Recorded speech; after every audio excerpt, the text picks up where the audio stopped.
Carl Schmitt's The Concept of the Political, 1932, is one of the most provocative and influential works of 20th century political theory.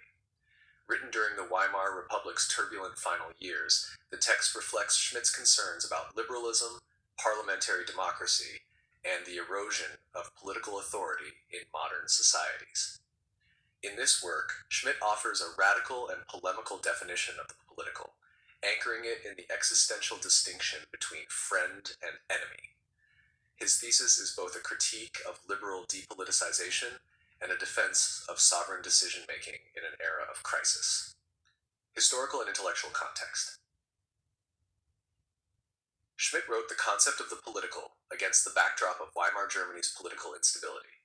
The early 1930s were marked by rising extremism, frequent changes of government, and widespread distrust in democratic institutions.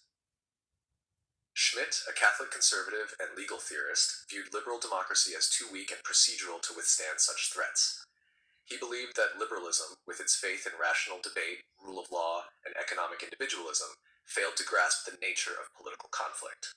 At the same time, Schmitt was responding to dominant intellectual trends.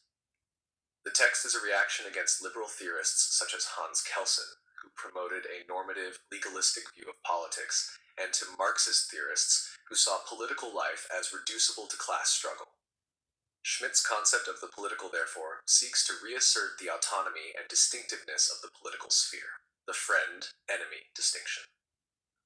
The central claim of Schmitt's essay is that the specific political distinction to which political actions and motives can be reduced is that between friend and enemy. According to Schmitt, just as the moral sphere is defined by good and evil, and the aesthetic by beauty and ugliness, the political is defined by this binary opposition. For Schmitt, the enemy is not merely a competitor, opponent, or antagonist in a debate. It is a public enemy. This someone whose existence poses an existential threat to the political identity and unity of a group. This definition is intentionally stark and existential. Schmitt argues that true political action is rooted in the capacity to identify and confront an enemy, someone who threatens the collective way of life of a given people. Politics, in this sense, is not about consensus or negotiation, but about existential decisions, who we are and who threatens our existence. This perspective is inherently conflictual. Schmitt is deeply skeptical of political theories that claim to overcome conflict through reason, morality, or economics. For Schmitt, conflict is ineradicable from human life, and any attempt to deny it is dangerous because it obscures the need for decisive political leadership. Critique of liberalism. Schmitt's definition of the political also serves as a direct critique of liberalism. He argues that liberalism, with its emphasis on individual rights, pluralism, and the neutral state, seeks to eliminate the political. By reducing politics to ethics, law, or economics, liberals fail to recognize the inherently antagonistic and decisive nature of political life. Schmitt particularly critiques the liberal ideal of endless discussion and parliamentary deliberation.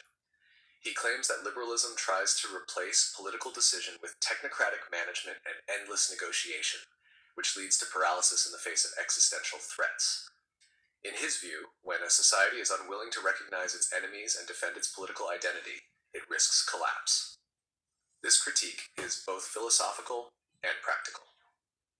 Schmitt believed that the Weimar Republic's liberal institutions were incapable of defending the German state against internal and external enemies, such as communists or foreign powers. In this sense, the concept of the political serves as a warning against liberal weakness and a call for political realism. Jonathan. Sovereignty and the decision, though not the main focus of this particular work, the concept of the political is closely tied to Schmitt's broader theory of sovereignty. In his earlier work, Political Theology, 1922, Schmitt famously stated, "Sovereign is he who decides on the exception." This idea underpins the concept of the political as well.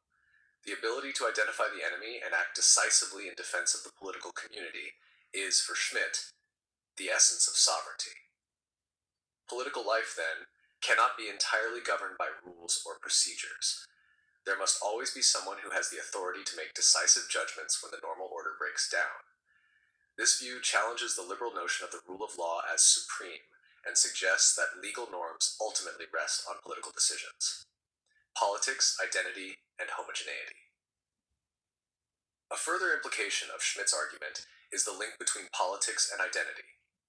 The identification of the enemy presupposes a coherent sense of us, a collective political identity that must be defended. For Schmitt, this identity often depends on cultural, religious, or national homogeneity. He warns that a pluralistic society lacking unity cannot sustain political cohesion. This emphasis on homogeneity has made Schmitt a controversial figure. His later collaboration with the Nazi regime, though brief and opportunistic, reflects the dangerous potential of his ideas when taken to authoritarian extremes. Nevertheless, some contemporary scholars read Schmitt not as an apologist for fascism, but as a theorist highlighting the limitations of liberal neutrality and the inevitability of political conflict. Legacy and influence. Despite, or because of, its polemical nature, the concept of the political has had a profound influence on political thought. Schmitt's work inspired both critics and admirers across the ideological spectrum. On the right, his ideas about sovereignty, order, and identity were embraced by authoritarian thinkers. On the left, thinkers like Jacques Derrida, Chantal Mouffe, and Giorgio Agamben engaged critically with Schmitt to rethink the nature of political antagonism and state power. Chantal Mouffe, for example, has argued for a form of agonistic democracy that accepts the inevitability of political conflict, but channels it through democratic institutions. She rejects Schmitt's identification of politics with enmity, but accepts his critique of liberalism's denial of antagonism. Likewise, Giorgio Agamben's concept of the state of exception draws directly on Schmitt's theory of sovereignty. In international relations, Schmitt's friend-enemy distinction influenced realist theorists who emphasized the primacy of national interest and the limits of international law. His critique of liberal universalism resonates with post-colonial and realist critiques of global governance. Contemporary relevance. Schmitt's ideas remain relevant in an age of populism, nationalism, and political polarization. His critique of liberal proceduralism and his emphasis on decisive leadership echo in the rhetoric of leaders who present themselves as defenders of the real people against perceived enemies, whether immigrants, elites, or foreign powers. Moreover, debates about emergency powers, executive authority, and the limits of constitutional order during crises, such as pandemics or wars, often invoke Schmittian themes. His insistence that law depends on sovereign decision raises uncomfortable questions about the resilience of liberal institutions. At the same time, Schmitt's work serves as a warning. His celebration of enmity and homogeneity can legitimize exclusionary and authoritarian politics. His critique of liberalism, while powerful, often underestimates the value of pluralism, legal norms, and democratic accountability. Conclusion. The concept of the political is a defining text of 20th century political theory, both brilliant and dangerous. Carl Schmitt forces readers to confront the darker aspects of politics: conflict, exclusion, and the need for decision. His challenge to liberalism is profound and enduring, especially in times of crisis. Yet the same ideas that make his work compelling also make it hazardous. The task for political theory today is not to embrace or reject Schmitt outright, but to grapple with his insights critically, recognizing both the necessity of political boundaries and the perils of defining them too rigidly.